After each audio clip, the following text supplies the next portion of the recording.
Buod ng Kabanata 19 ng Noli Me Tangere, Karanasan ng Guro. Dalawang lalaki na kapwa nakadamit pang luksa ang tahimik na nagumuni-muni sa lawa. Ang mga ito ay sina Ibarra at ang guro.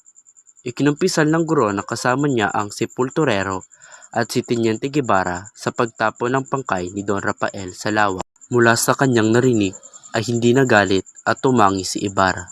Sa halip, mas lalo siyang nagka-interes sa pagkatao ng nasabing guro. Sinabi rin ng guro kung gaano niya ninais na baguhin ang lumang kairalan ng pagtuturo, ngunit siya ay nabigo. Habang tumatagal ay nababawasan ang bilang ng mga bata na nag-aaral. Ang silid-aralan na kanilang ginagamit ay isang kwadra. Pinag-aaralan ng mga bata ang mga litanya ng dasal sa salitang Kastila.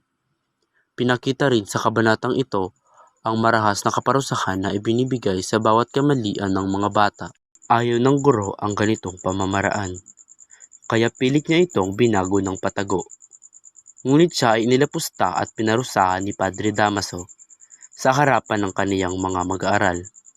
Nanlumo si Ibarra sa mga tinuruan ng guro, ngunit binigyan niya ito ng pag-asa na balang araw ay magbabago rin ang lahat. Sa aming pag-unawa, ang aral ng Kabanata 19 ng nobelang Noli Me Tangere ay ang mahalagang papel ng edukasyon sa pagbabago at paglaya ng isang bansa.